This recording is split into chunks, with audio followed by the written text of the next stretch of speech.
War Thunder.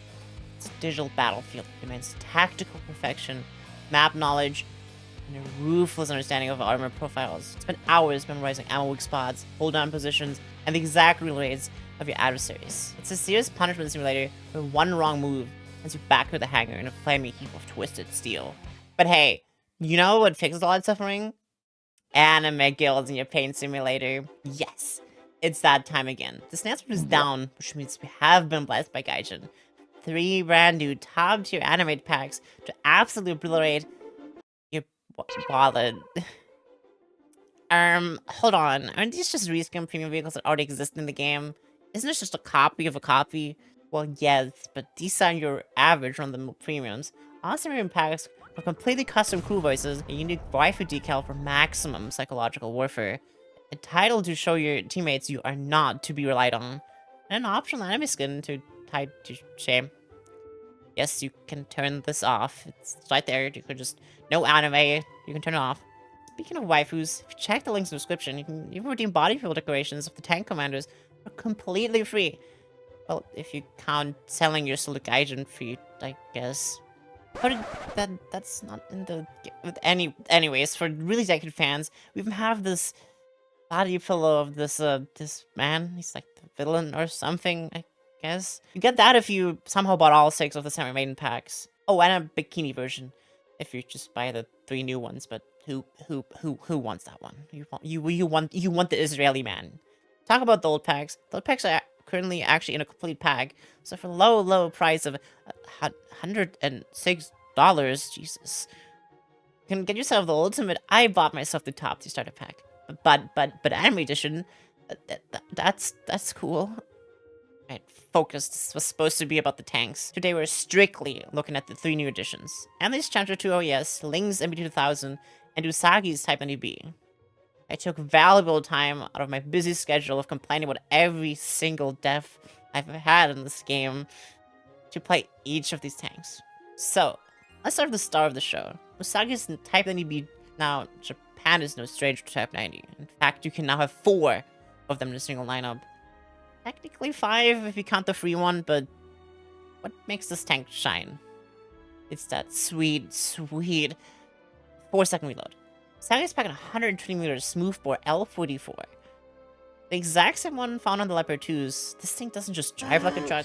It's amazing mobility. It hits like a truck.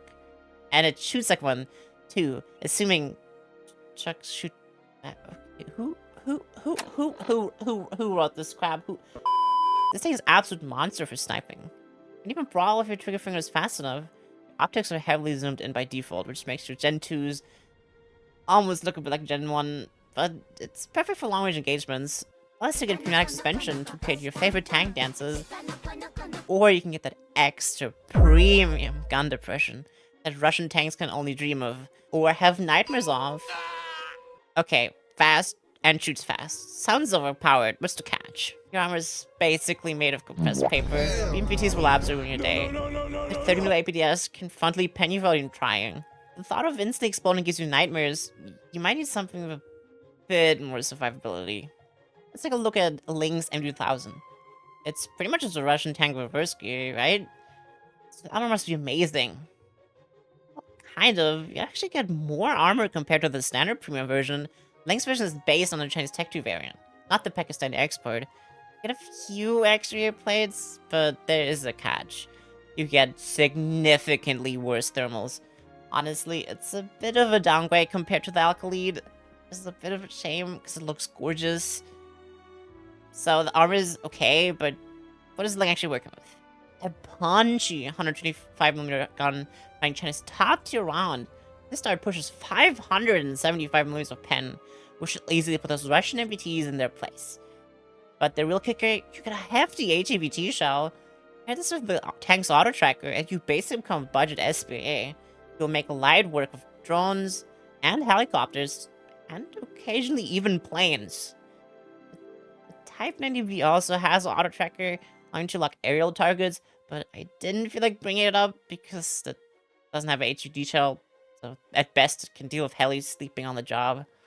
Oh, and remember how Russian tanks can reverse? Our dear Chinese engineers fixed that, pulling an actual retreat plan. This thing has a blazing fast reverse gear. You might find yourself driving backwards more than forward. The downside, you inherit the Russian reload. 7 seconds might not sound like a long time, but anyone who's rushing your corner, 7 seconds feels agonizing eternity. Shoddy thermals, a slow reload, and inconsistent armor makes it a tough sell if I'm not blinded how beautiful this tank looks. So the Type 90 likes armor, the MV2000 has a sluggish reload. I think it's time to address the elephant in the room. Or rather, the tank that weighs it's just an elephant. Or more closer to like 10. Oh god, it's sad, right? Jesus. Emily's Challenger 2 AS is incredibly fad. Going from the hypermobile Type 90 to the Challenger 2 feels like stepping out of a sports car into a motorized brick. It generally feels like you're playing a heavy tank in an era where speed is everything. So it's slow, huge, and brutish? Or would everyone ever play this? Because it's all odds, the armor actually works. Now look, this is warthunder. You will still get your barrel shot out, your tracks blown off, and eventually you get flying. Talk about what happens then, but during frontal engagements, this tank kept me alive through absolute miracles. This review, I was dreading the Challenger 2. I thought it was going to be a miserable, sluggish experience, but I hate to admit it. Initial play sessions, the Challenger 2 was the only tank I managed to drop a nuke with. That ace 5-second reload combined with a highly lethal on-turning dart is in the perfect Goldilocks zone between Usagi's blazing fast all-loader and Ling's agonizing 7-second wait. Furthermore, you get incredibly comfortable optics. You share the same Gen 2 thermals as Usagi, but with a much wider, less zoomed-in scope. And an optional high zoom toggle, it gives you incredible situational awareness. Now, something I can't speak much on for the Challenger 2 has. Since we're looking at the state of my British tech tree, don't have much unlocked, but it does make it look like just more Challenger 2s for the lineup. So if you enjoy working towards a varied lineup, that might also be something to consider. Now if you want varied, I think China's the way to go. They have a much more varied 11-7 lineup, especially if you have the walls you can help it. The ZT696B could really be a great addition to this lineup, if you can find it at sale at some point. And we have largely the same features, plus a faster reload, and better thermals, and better speed. You know, I'm kind of making Link's tank look bad, don't I? And anyways, what about Japan? Well, we have a Type 90, and a Type 90, and a Type 90. Oh, and a Type 90. But that one costs money as well. Oh, and also AA. It's actually pretty good if your eyes are good enough to make out planes. Oh, I think that's... Oh, that's just that was just a smudge on my screen, sorry. So, what are my clothing thoughts? It comes down to your playstyle and what lineups you want to build. Personally, I think Usagi's Type 90 is the best choice for the current warthunder meta. However, Emily's Challenger 2 completely surprised me with how fun it was to play defensively. As for Michael Ling, it pains me to slander her because her tank looks the best out of all the Senrai maiden packs. But objectively, it's just a worse version of the Alk lead, which you can probably pick up for half the price during a standard sale. I can only recommend it if you absolutely love how it looks. But in the end, I don't think it matters too much. Just buy whichever one your heart desires. Because no matter which one you choose, they will all just be food for Russian players anyways. Maybe, just maybe that's alright.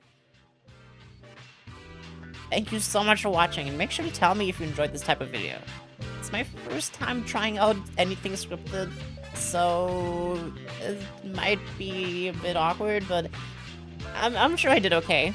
I also stream most nights on Twitch, so if you like a less scripted version of myself, and one that punches a hole into her walls every time, every time she dies, make sure to follow me on Twitch as well. I would love to see you there, and thank you for watching. And now, actual end screen. Bye-bye.